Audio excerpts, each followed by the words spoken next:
Hello everyone, this is Shivraj Gurjar and today we'll discuss a question which is based on the concept of normal subgroup as well as the concept of normalizer और centralizer जो कि मैंने पहले discuss किया है and some properties of abelian group as well. ठीक है, so it's a good question. Let's deal with it. Okay, if a group Z is union of proper normal subgroup, uh, if a group Z is union of proper normal subgroups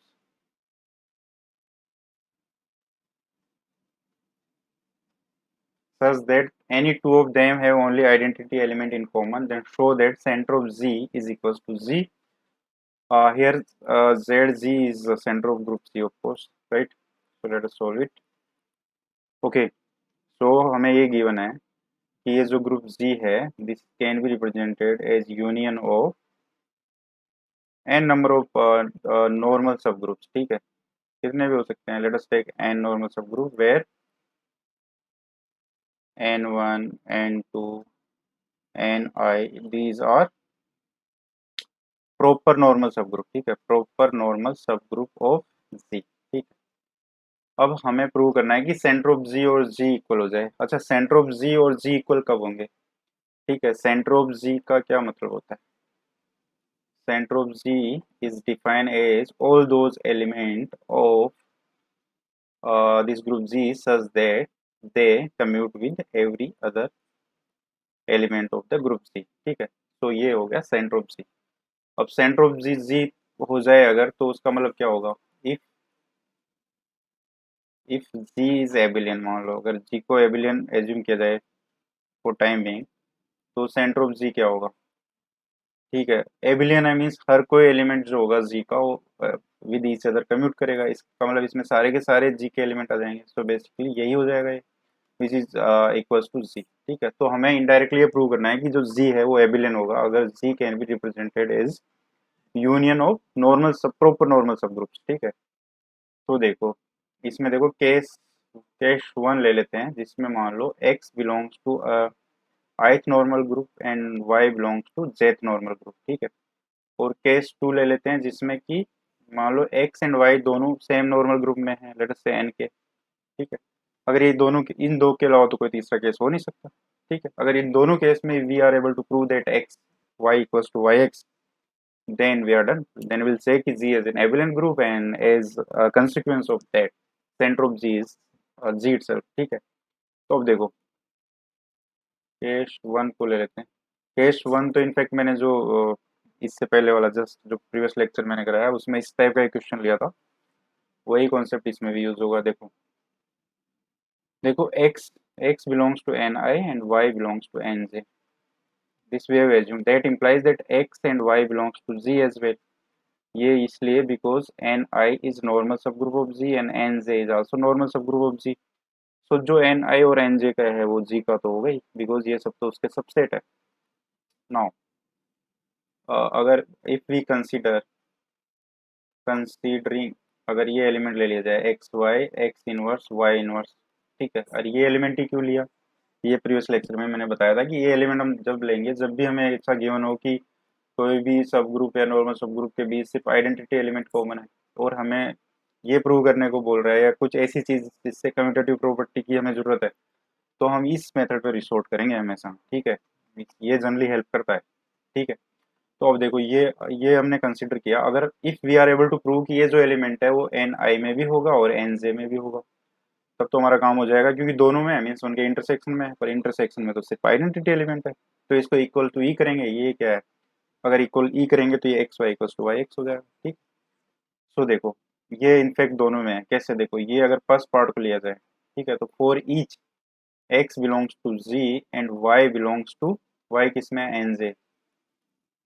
x Y X inverse belongs to N J. This is so because N J is normal sub group of G. By the definition of normal sub group we can say this. ठीक है, okay. Also for each y belongs to nj, y inverse belongs to nj. ये क्यों? Because nj is सब group of जी, तो उसका हर किसी element का inverse तो होगा ही. ठीक है, now bye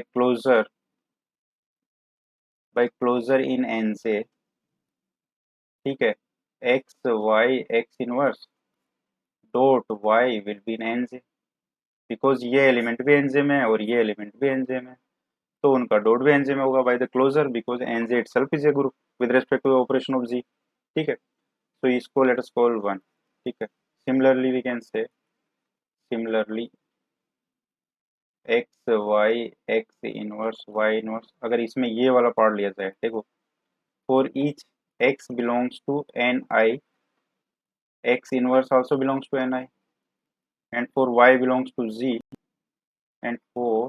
and for each y belongs to g,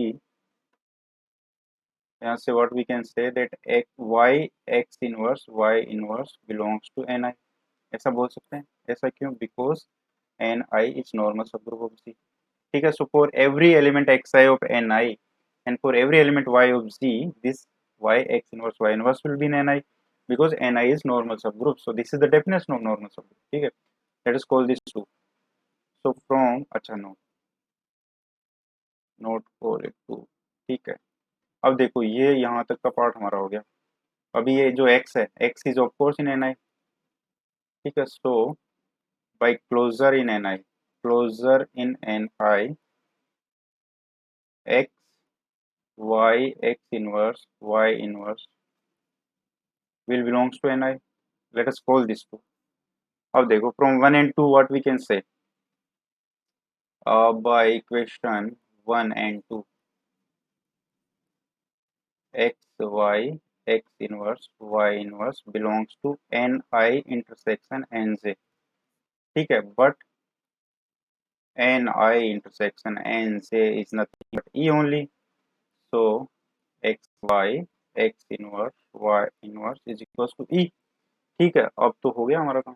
ठीक है, ये e कर दिया हमने, सो अगर इसको post multiplied by y inverse करेंगे तो ये तो e हो जाएगा, इधर e y हो जाएगा, so that is y only. फिर इसको पोस्ट मल्टीप्लाई बाई x करेंगे तो x y equals to y x।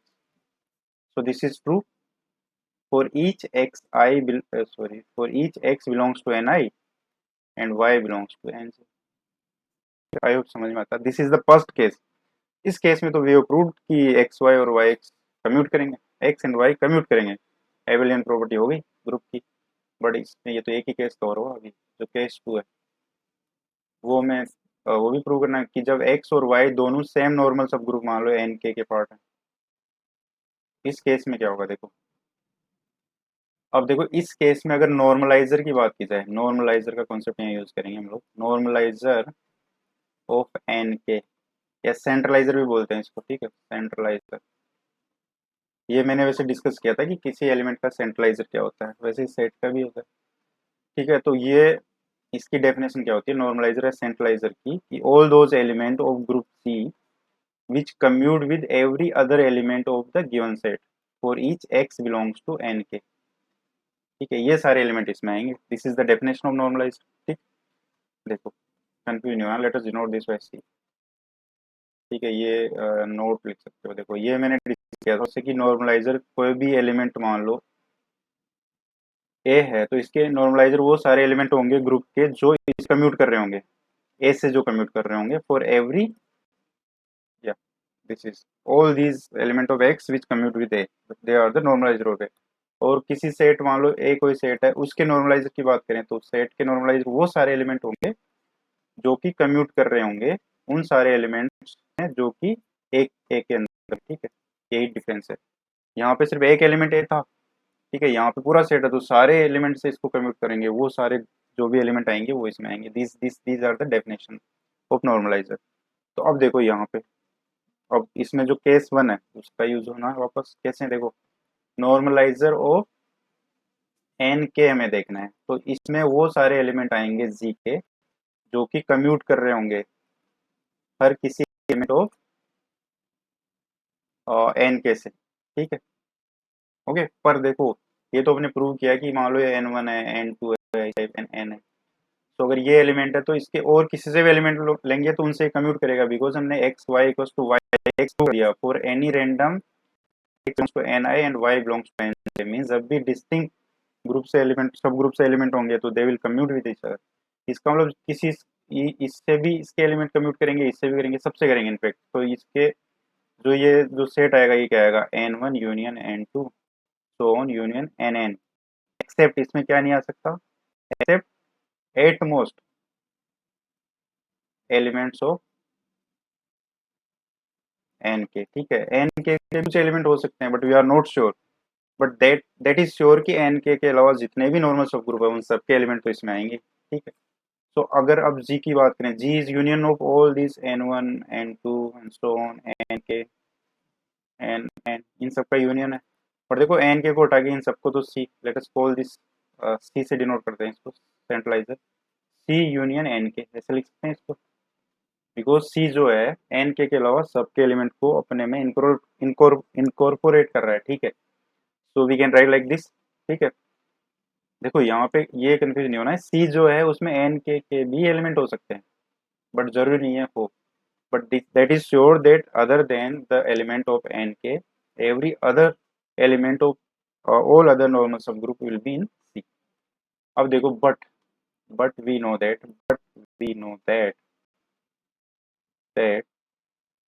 a subgroup, a group cannot be union of subgroup। ठीक है, अच्छा सेंट्रलाइजर जो होता है वो भी इस group होता है। ठीक है, बट देखो ये तो वी नो दैट ये union of two proper sub group नहीं हो सकता। ठीक है, सो यहाँ पे दिस इज पॉसिबल, इसको let us call three, so three is possible only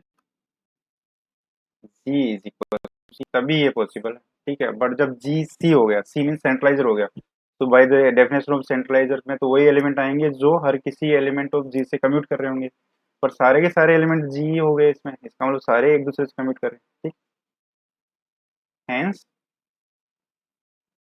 G is an abelian group, so that implies the center of G is equals to G, hence proof। समझ आता है, वेरी नाइस क्वेश्चन।